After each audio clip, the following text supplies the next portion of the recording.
Morning बच्चों। आज हम 11th क्लास में सेकेंड जो चैप्टर हमारा है, आज उसके ऊपर हम लोग डिस्कशन करेंगे।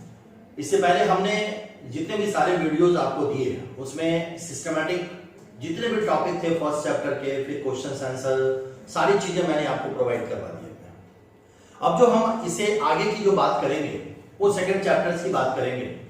और बात करने से पहले एक जरूरी बात जरूर हम आपसे कहेंगे कि कोई बच्चा अगर मान लो कि अगर आपने कोई क्लास मिस कर दिया हो, कोई वीडियो मिस कर गया हो, तो मेरा जो यूट्यूब चैनल है वहां पे जाकर के अकाउंट्स बाय प्रणव झा, वहां पे जाकर के सारे वीडियो आपको सिस्टमैटिक मिल जाएंगे, सब आपके लिए हैं। आप वहां से निकाल करके आप उसको सिस्टमैटिक स्टडी कर सकते हैं। दूसरी सबसे बड़ी बात कि ये जो सेकंड चैप्टर हम स्टडी करते हैं, सेकंड चैप्टर का इंपॉर्टेंस क्या है बेटा, ये सेकंड चैप्टर क्या है, बातों को समझेंगे जरा। देखो बेटा, जैसे डिक्शनरी होता है ना, इंग्लिश की हिंदी होती है, वैसे ही सेकंड चैप्टर है। और इसलिए सेकंड चैप्टर को कहा गया अकाउंटिंग टर्म्स। इस चैप्टर में सिर्फ आपको टर्म्स पढ़ने हैं, सब जो टॉपिक है, जो वर्ड है, उसके मीनिंग को समझना है।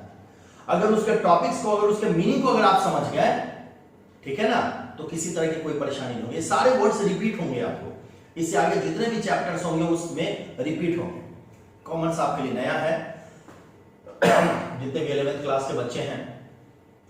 और जब कॉमर्स आपके लिए नया है तो उसमें आपके लिए जरूरी है कि जो कॉमर्शियल जो टर्म्स हैं उसको समझना, और बहुत अच्छे तरीके से समझना बेटा कॉमर्शियल टर्म्स को। जब तक आप कॉमर्शियल टर्म्स को नहीं समझेंगे तब तक बात सही नहीं होगी। तो जरूरी यह है कि सेकंड चैप्टर जो 11th क्लास का हमारा है, इसको समझने से पहले हम इस चीजों पर गौर करें, इस चीजों पर विचार करें और एक एक वर्ड्स को समझें। चलिए, समय बर्बाद नहीं करते हुए हम आगे बढ़ते हैं। और सबसे पहले हम लोग बात करते हैं कि अकाउंटिंग टर्म्स के बारे में। ये अकाउंटिंग टर्म्स क्या है, बहुत ही इजी गोइंग बातों को समझना है बेटा। अकाउंटिंग टर्म्स का मतलब है कि understand the subject of accounting well, one must be blessed with the various terminology used in it.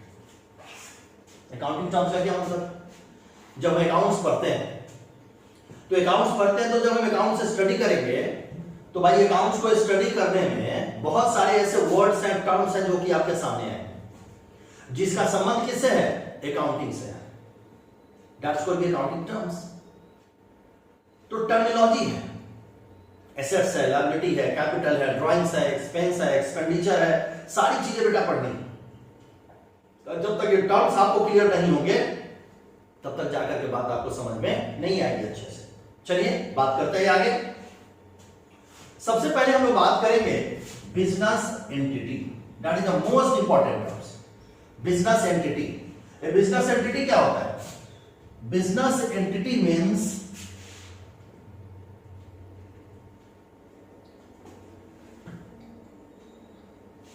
देखिए, business entity means A business enterprise that is separate and different from its owners, carrying a unique identity of its own, like Tata limited, Maruti उद्योग, ITC limited. देखिए business entity, देखिए मान लो business में ए business है और ए owner है, ए owner है, दोनों की अपनी सेपरेट एंटिटी होती है। ये जो ओनर है, चलो कोई बात नहीं, आप लोग कभी कहेंगे यार ओनर तो सर, ये ओनर तो पैसा लगाता ही है तो सारी चीजें तो ओनर की हुई। बेटा सही बात है, बहुत अच्छा कहा आपने, लेकिन ये जो बिजनेस है इसकी अपनी एंटिटी है और ओनर की अपनी एंटिटी। तो बिजनेस एंटिटी दैट मींस कि जो बिजनेस का इंटरप्राइज है, जो ऑर्गेनाइजेशन है। अब सपोज दैट अगर आपने टाटा लिमिटेड के नाम से संस्था, ऑर्गेनाइजेशन अगर आपने बनाया हुआ है, तो जितनी भी एसेट्स है, जितनी भी लायबिलिटी हो, किसकी है? टाटा लिमिटेड की है, ओनर्स ने, ठीक है, ओनर्स ने बिजनेस को स्टार्ट कर दिया, लेकिन सारी की सारी किसकी है? टाटा लिमिटेड की है। मारुति उद्योग की जो एसेट्स है, मारुति उद्योग के एसेट्स हैं। तो ये सारी चीजें यहां पर है। तो मैं जो आपको कहना चाह रहा था, सबसे पहला वर्ड जो हम लोग को समझना है बिजनेस एंटिटी। इसमें मैंने कहा कि भाई अगर बिजनेस है, अगर ओनर्स है, तो ओनर की अपनी आइडेंटिटी है और बिजनेस की अपनी आइडेंटिटी है। चलिए आगे बात करते हैं थोड़ा। इसके बाद का जो टर्म हमारे पास है वो है बिजनेस ट्रांजैक्शंस। इस वर्ड को बहुत समझिएगा, इससे पहले फर्स्ट चैप्टर में भी हम लोगों ने इसके बारे में थोड़ा डिस्कशन किया हुआ है, बिजनेस ट्रांजैक्शंस के बारे में, और थोड़ा ध्यान से इसको देखिएगा बिजनेस ट्रांजैक्शंस को। बिजनेस ट्रांजैक्शंस में जो सबसे पहले ध्यान देने वाली बात है, मैं बच्चों से कहता हूं बेटा देखो, बिजनेस अगर हम लोग कर रहे हैं और बिजनेस में कोई ट्रांजैक्शंस हो रहा है, तो बिजनेस में ट्रांजैक्शंस हो रहा है तो उसका मीनिंग क्या है? Transactions are those activities of a business which involve transfer of money or goods or services between two person or two accounts। देखो बेटा क्या कह रहा है, बिजनेस ट्रांजैक्शन का क्या मतलब है? बिजनेस में एक्टिविटी हुई और एक्टिविटी में क्या हो रहा है? एक्टिविटी में गुड्स और सर्विसेज का क्या हो रहा है? एक्सचेंज हो रहा है। गुड्स और सर्विसेज का क्या हो रहा है? एक्सचेंज हो रहा है। तो गुड्स और सर्विसेज का अगर एक्सचेंज हो रहा है, ठीक है, एक पर्सन से दूसरे पर्सन के बीच में, that's called be a business transaction. और एक्सचेंज किस में होना चाहिए? मनी में। एक्सचेंज किस में होना चाहिए? मनी में। Transactions is a particular instance of buying और selling undertaken by two parties and which gets recorded in the books of accounts. और हम लोग क्या करते हैं? उसको हम लोग बुक्स में रिकॉर्ड करते हैं। बैंक से हमने पैसा निकाला तो उसकी एंट्री कहां होगी? बैंक में भी होगी और आपके यहां भी होगी। आप बैंक से क्या लेकर के आए? कैश। कैश को डेबिट कीजिए, बैंक को क्रेडिट कीजिए, that is the business transactions.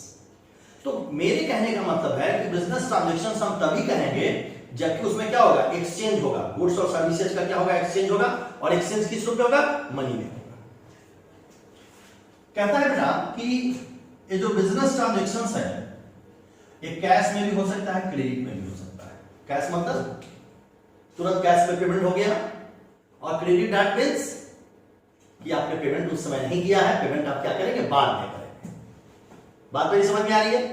तो ट्रांजैक्शंस कितने तरीके का हो सकता है? दो तरीके का बेटा। One is the cash and second is the credit. Cash transactions में क्या होगा? आपको क्या मिलेगा? जब आप किसी को पैसा दीजिएगा, ठीक है, तो भी रिसिप्ट मिलेगा, ठीक है, आपको रिसिप्ट देना होगा। और रिसीव योर पेमेंट दोनों केस में होगा। कैश रिसीव भी हो सकता है और कैश पेमेंट भी हो सकता है। और दोनों केस में क्या होता है? कि रिसिप्ट होता है जो कि दिया जाता है। तो कहने का ये मेरा मतलब है कि cash transactions is one where cash receipt or payment is involved in the transactions. For examples, when Syam buys goods from Ram by making the payment in cash immediately.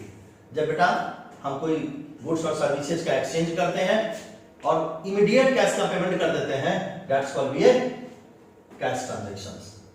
And second is the credit transactions. Credit transactions is one where cash is not involved immediately but will be paid or received later। कुछ दिनों के बाद हम कहते हैं कि आप मुझे अभी दे दीजिए और मैं आपको पेमेंट 1 महीने 2 महीने 3 महीने के बाद कर दूंगा, that's called be credit transactions. बेटा जी जो बिजनेस ट्रांजैक्शंस हैं उसमें कैश और क्रेडिट ट्रांजैक्शंस का बहुत बड़ा इंपॉर्टेंस है। एक और होता है इंटरनल और एक्सटर्नल ट्रांजैक्शंस। ध्यान से देखेंगे, internal transactions takes place within the organization itself and does not involve another party। Internal transactions किसको कहते हैं? जो बिजनेस का पार्ट होता है, किसी दूसरे कस्टमर के साथ उसका कोई रिलेशन नहीं होता है, that's called be internal transactions. For the examples, a business है और बिजनेस में ही, बिजनेस के अंदर में ही कोई ट्रांजैक्शंस हो रहा है, किसी और बिजनेस के साथ किसी भी तरीके का कोई रिलेशन नहीं है, that's called be internal. External transactions, that means transactions takes place between the organization and another party। For the example, sale or purchase of goods। हम किसी को सामान सेल करते हैं, किसी से परचेज कर रहे हैं, that's called be external transactions।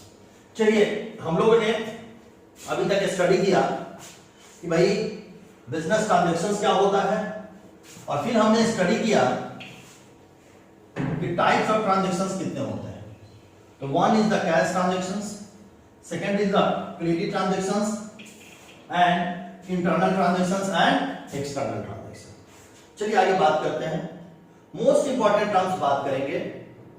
Next term हमारा है इवेंट। बड़े ध्यान से बेटा देखिएगा, इवेंट का क्या मीनिंग है। देखिए इवेंट देखो बेटा, बिजनेस हम करते हैं और बिजनेस हम करते हैं और बिजनेस में जो रिजल्ट आता है, फॉर द एग्जांपल्स ऐसे समझिए, मान लीजिए कि एक टीवी आप पटना के एक दुकान से खरीद के लाते हैं, जिस टीवी की कॉस्ट कितनी है 10,000। ओके, अब इस टीवी पे आपको जो एक्सपेंस लगा लाने ले जाने में, वो लगा 4,000 का। टोटल इस पे कॉस्ट कितने का हो गया? कॉस्ट हो गया 14,000। हम लोग किसकी डिस्कशन कर रहे हैं, किसके बारे में बात कर रहे हैं? इवेंट के बारे में। कॉस्ट हो गया 14,000 का। अब इसको आपने 20,000 में सेल कर दिया, बेटा ये क्या हुआ? 6,000 का आपको क्या हो गया? प्रॉफिट हो गया। 6,000 का क्या हो गया? प्रॉफिट हो गया। बड़े ही ध्यान से देखिएगा, जो 6,000 का आपको जो प्रॉफिट हो रहा है, that's called an event. That's called event. कहने का क्या मतलब है कि द रिजल्ट और consequences of a transaction is called event. कोई भी बिजनेस में अगर आप ट्रांजैक्शंस करते हैं और उससे जो रिजल्ट आता है, रिजल्ट क्या हो सकता है? प्रॉफिट हो सकता है, लॉस हो सकता है। तो जो प्रॉफिट और लॉस आता है, that's called a event. For examples, profit made of ₹20,000 is an event. अगर इस क्वेश्चन को लेंगे तो क्या होगा? Profit made of ₹6,000 is an event. ये हमारा इवेंट है जो प्रॉफिट असाइन हो रहा है। ओके, चलिए आगे बात करते हैं। इसके बाद जो टर्म्स हम लोग बात करेंगे, वो बात करेंगे account. That is the most important. Most important बार बार आएगा, कैश अकाउंट, कैपिटल अकाउंट। वहां बच्चे कंफ्यूज हो जाते हैं। बहुत सारे बच्चे मास्टर डिग्री तक पढ़ाई कर लेते हैं और उनको पता ही नहीं होता अकाउंट का मतलब क्या होता है, क्या है अकाउंट, अकाउंट का मीनिंग क्या है, पता ही नहीं होता उनको। तो बेसिक चीज जो यहां पर है कि अब हम लोग को समझना है इसको बेटा अकाउंट। कुछ चीजें हैं अभी समझेंगे, कुछ चीजें 2-3 चैप्टर के बाद समझेंगे। तो जो इस चैप्टर का कंटेंट्स है वो मैं आपके सामने रख देता हूं। देखो बेटा, अकाउंट का क्या मतलब है? Account is a summary of relevant business transactions. Account क्या है? एक समरी है। जब बिजनेस हम करते हैं, फॉर द एग्जांपल्स मैं आपको यहां बताऊं, हम बिजनेस करेंगे तो क्या होगा? मान लो कि हम परचेज करते हैं, हम परचेज कर रहे हैं, तो परचेज क्या हमारा एक अकाउंट है। ये क्या देगा? टोटल परचेज के बारे में हमको बताएगा कि हमने बिजनेस में टोटल परचेज कितना किया, that is account. Sale, total sale के बारे में बताएगा, दैट इज अकाउंट। मान लो राम हमारा क्रेडिटर है, राम से अकाउंट।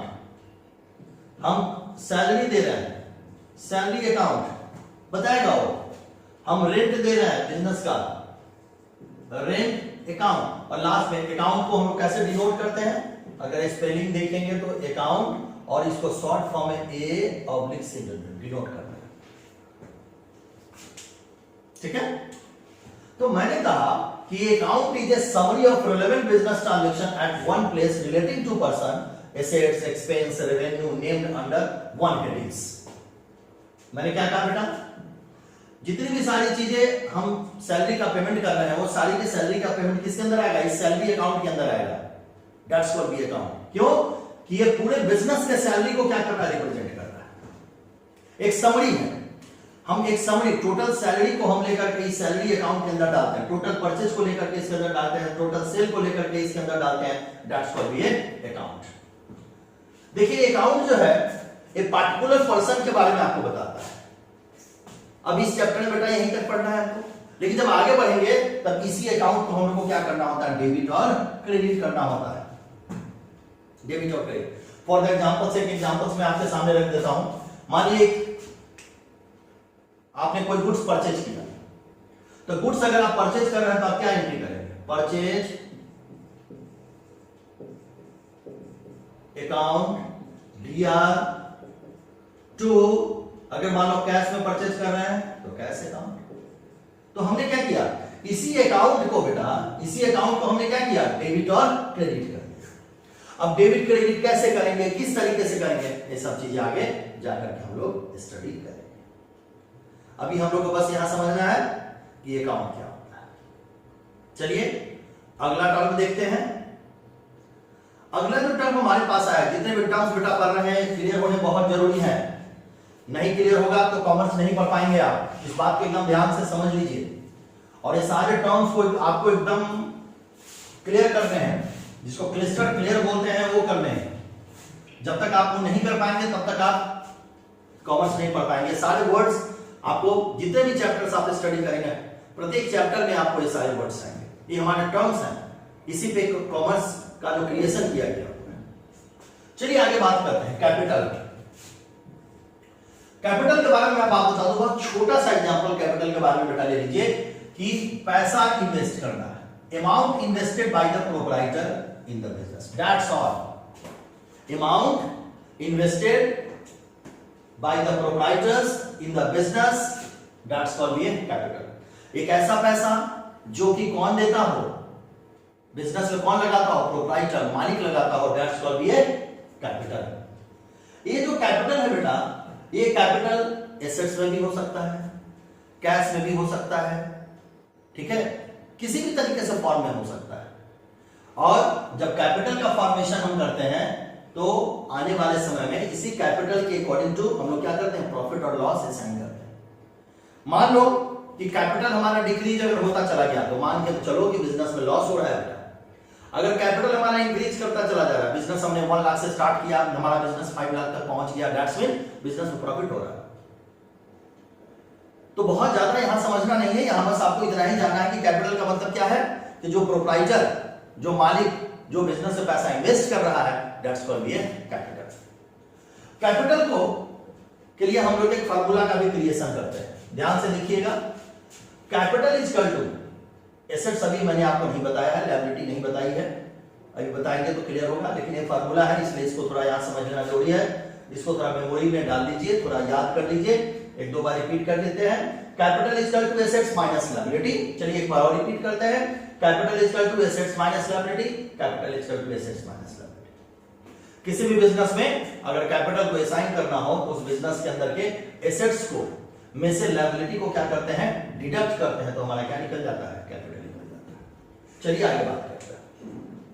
देखिए अगला जो टर्म हमारा है वो टर्म है हमारा ड्राइंग्स। ये ड्राइंग्स क्या होता है, ध्यान से देखिएगा, सुनिएगा, सारे वर्ड्स बेटे बहुत इंपॉर्टेंट है।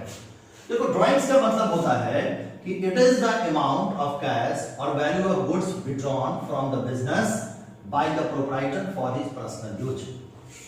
ड्राइंग्स का क्या मीनिंग है कि एक ऐसा पैसा जो प्रोप्राइटर है, जो मालिक है, वो अपने पर्सनल एक्सपेंस के लिए बिजनेस से निकालता हो, विड्रॉ करता हो, दैट्स कॉल्ड ड्राइंग। मैंने क्या बोला, पर्सनल एंड प्राइवेट एक्सपेंस। ध्यान से सुनेंगे, मैंने क्या बोला, पर्सनल एंड प्राइवेट एक्सपेंस। तो जो आपका पर्सनल और प्राइवेट एक्सपेंस है बेटा, जो आप बिजनेस से विड्रॉ करते हैं, जो ओनर विड्रॉ करता है, जो प्रोप्राइटर विड्रॉ करता है, दैट्स कॉल्ड ड्राइंग्स। ड्राइंग्स का अगर कैलकुलेशन हम करें तो हम क्या करते हैं, उसको जो कैपिटल है, यहां पे मैं करके दिखाता हूं,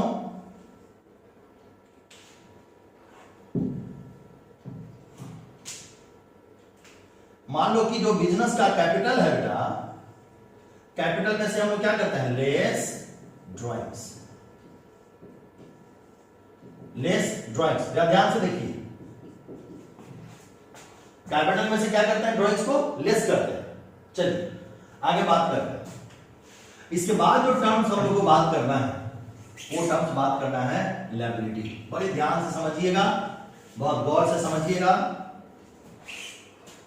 लायबिलिटी बेटा, लायबिलिटी का क्या मतलब है, बहुत आसान है, बहुत ध्यान से समझिएगा, इजी गोइंग आपको समझ में आ जाएगी। Liability refers to the financial obligation of the business, financial obligation of the business. That's means कि मान लीजिए कि आपका एक बिजनेस है और बिजनेस को आपने चलाने के लिए आपने क्या किया, बैंक से आपने क्या किया, लोन ले लिया। अगर आप बैंक से लोन लेते हैं क्या करेंगे, आप उसका पेमेंट करेंगे कि नहीं करेंगे, यस आप करेंगे उसका पेमेंट। अगर आप बैंक से लोन लेते हैं तो उसका पेमेंट करना है आपको, तो क्या है आपके ऊपर, आपके फर्म के ऊपर क्या है, फाइनेंशियल ऑब्लिगेशन। ऐसे भी कह सकते हैं जो आपके बिजनेस में आपके ऊपर कर्ज हो, बकाया हो, दैट्स कॉल्ड ये liability. Liability can be categorised in two terms, one is the internal liability, a second is the external liability. Internal liability, that means what? Internal liability, that means कि owner of the business are known as internal liability. The liability which belongs to the owner of the business. ध्यान से सुनिए, क्या होता है, मान लो कि आप बिजनेस स्टार्ट करते हैं और एक मालिक है जो कि बिजनेस में पैसा लगा रहा है, तो पैसा लगा रहा है तो क्या उस पैसे के लिए रिस्पॉन्सिबिलिटी बिजनेस की नहीं है? यस है, उस पैसे के लिए भी रिस्पॉन्सिबिलिटी। तो कहता है कि the liability which belongs to the owner of the business are known as internal liability. For the examples, capital is an example of internal liability. Capital कौन लगाता है? ओनर्स लगाता है, बिजनेस में लगाता है। तो जब बिजनेसमैन और ओनर जब कैपिटल इंट्रोड्यूस करता है बिजनेस में बेटा, ठीक है, तो वहां पे क्या होगा, वो हमारे लिए क्या हो जाएगा, इंटरनल लायबिलिटी। चलिए आगे बात करते हैं। Second is the external liability. ये किसकी होती है? बिजनेस से बाहर के जो आउटसाइडर्स होते हैं। अब आउटसाइडर्स, किसी से आप रॉ मटेरियल ले आए, अब रॉ मटेरियल लाएंगे तो आप उसको पेमेंट करेंगे कि नहीं करेंगे? एकदम करेंगे। तो अगर आप उसको पेमेंट करते हैं, दैट्स कॉल्ड ये, जो उसका बकाया होता है आपके ऊपर, दैट्स कॉल्ड ये एक्सटर्नल लायबिलिटी। देखते हैं, the liability which belongs to the outsider party. देखिए क्या लिखता है, outsiders parties are known as external liability, like loan from bank, creditors, good supplier.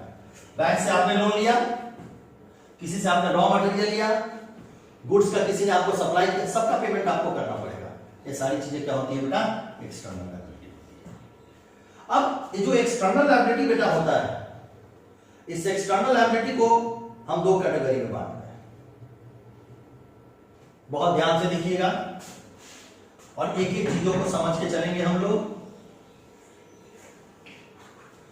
Number one is the non current liability. Non current liability का मतलब होता है कि एक ऐसी लायबिलिटी जिसका पेमेंट आपको मोर देन 1 ईयर करना हो, मोर देन 1 अकाउंटिंग ईयर। मैंने बताया था अकाउंटिंग ईयर हमारा 1 अप्रैल से शुरू होता है और 31 मार्च को एंड होता है। तो मोर देन 1 अकाउंटिंग ईयर का बेटा मतलब होता है कि 1 साल से ज्यादा समय में जिस लायबिलिटी का आपका पेमेंट करना हो, that's called be non current liability. For the examples, debenture, long term loans. Second is the current liability. Current liability that means what, एक ऐसी लायबिलिटी जिसका पेमेंट आपको विद इन 1 ईयर करना होता है।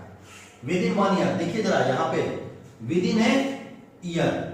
विद इन ईयर का मतलब 1 अप्रैल से 31 मार्च के बीच में ही आपको उस लायबिलिटी का पेमेंट करना होता है, that's called be current liability. For the examples, bank overdraft, creditors, bills payable, short term loans, outstanding expense. Third is the contingent liability. आप इसको समझने के लिए समझ सकते हैं, इसका बहुत यूज अब अकाउंटिंग में नहीं है, बस समझने के लिए समझ सकते हैं कि liability which are not liabilities at present, but on happening of a special contingencies, they may arise. Such liability are called contingent liability. पहले से liability नहीं है बेटा, कोई liability पहले से नहीं है, लेकिन कुछ ऐसी घटना घट गई बिजनेस में, उसके कारण वो liability हमारे ऊपर क्रिएट हो गया। ध्यान से सुनिएगा, पहले से liability नहीं है, हम मान के ही नहीं चल रहे को हमारी liability है, लेकिन बिजनेस में कुछ ऐसा कुछ परिस्थिति आ गई जिसके कारण वो लायबिलिटी बन गई। फॉर द एग्जांपल्स ध्यान से सुनिएगा, bill receivable discounted from the bank. ध्यान से सुनिए, bill receivable discounted from the bank क्या मतलब हुआ? अभी बेटा मैं कितना ही बताऊंगा तो आपको समझ में नहीं आएगा, लेकिन ये बिल का मतलब तब समझ में आएगा जब बिल ऑफ एक्सचेंज चैप्टर आप स्टडी करेंगे। लेकिन यहां देखते हैं हम लोग कि bill receivable discounted from the bank का मतलब हो गया कि बिल को हमको क्या करना है, बिल हमारे पास है 10,000। कैसे बेटा देखते हैं, ऐसे समझिए, मान लीजिए एक बिल है हमारे पास 10,000 का, ठीक है, और इस बिल का पेमेंट हमको करना है 3 मंथ्स के बाद। ध्यान से देखिएगा, बिल का पेमेंट कब होना है? After 3 month. लेकिन 3 महीने के बाद, ध्यान से सुनेंगे, 3 मंथ के बाद हमको बिल का पेमेंट करना है, लेकिन पैसे की जरूरत हमको आ गई। अब इस बिल का हम चाहते हैं कि कोई ये बिल हमसे ले ले और 2 मंथ में ही हम इसका पेमेंट ले लें। बेटा ऐसा कोई आदमी करेगा क्या? करेगा तो क्या करेगा, ये जो पैसा है 10,000 इस पे आपसे डिस्काउंट चार्ज कर देगा। तो क्या होगा, पैसे कम मिलेंगे आपको, कम मिलेगा। तो कहने का मतलब ये है मेरा कि कुछ ऐसी हैपनिंग हमारे बिजनेस में हो जाता है जिसके कारण वो लायबिलिटी हमारा क्रिएट हो जाता है। इस चीज को ध्यान से समझना है। फॉर द एग्जांपल्स देख लीजिए यहां पर, they may raise such liabilities are called contingent liability, bill receivable discounted from the bank, pending in the court for the liability, guarantee undertaken for a loan. चलिए आगे बात करते हैं।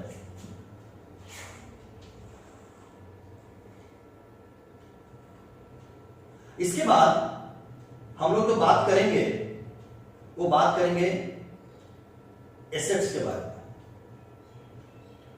ध्यान से देखिएगा, बहुत इंपॉर्टेंट टर्म्स है एसेट्स। देखिए एसेट्स क्या होता है,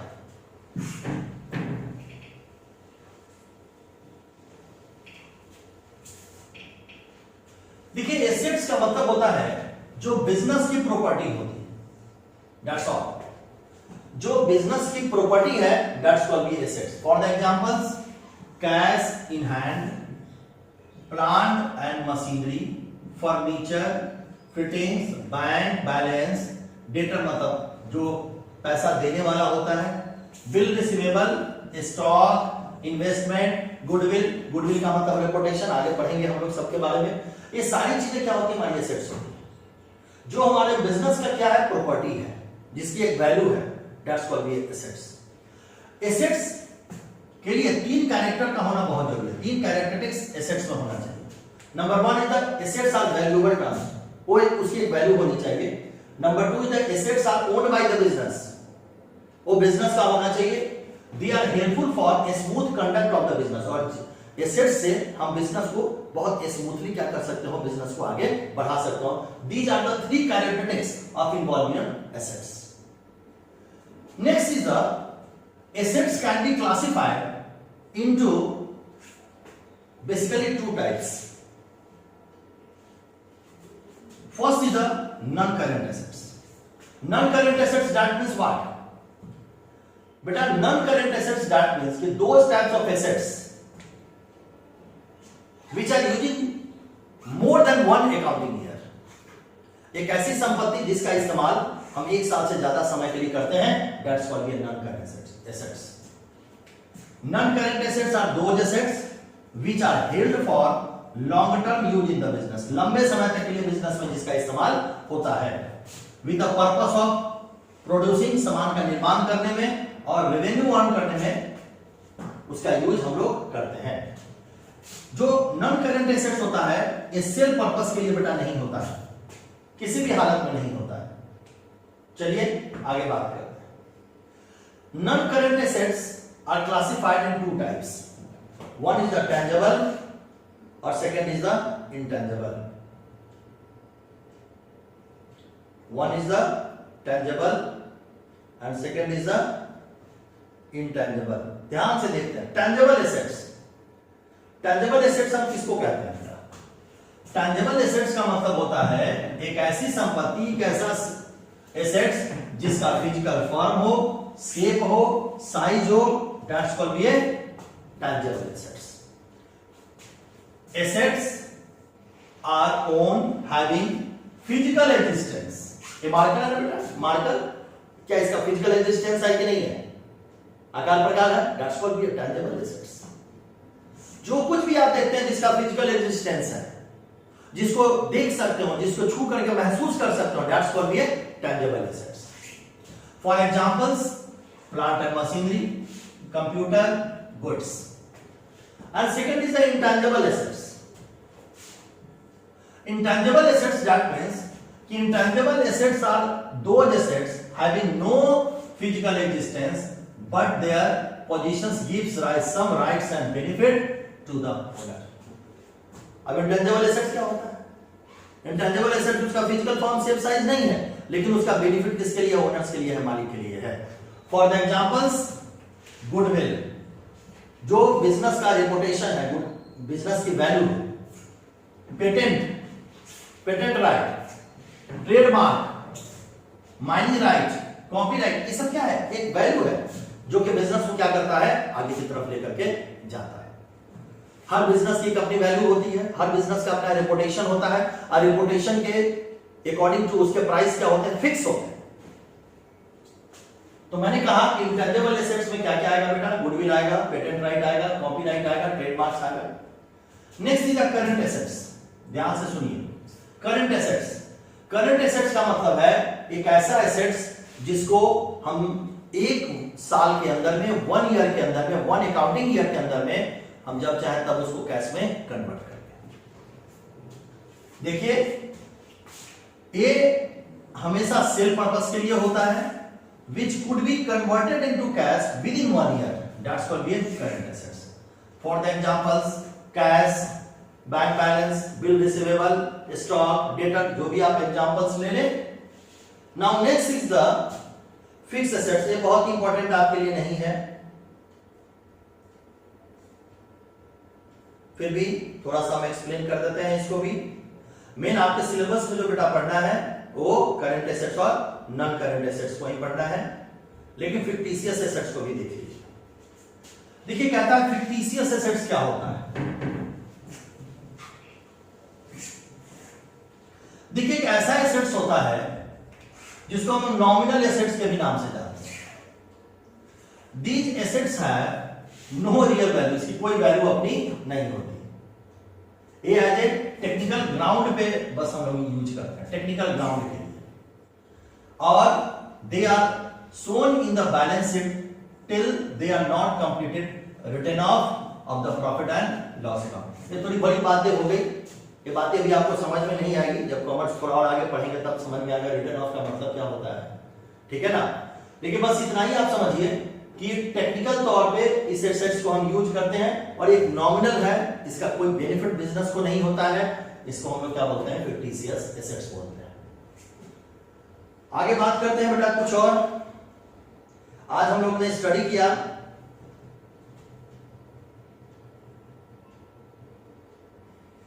एक वर्ड है ऑपरेटिंग साइकिल।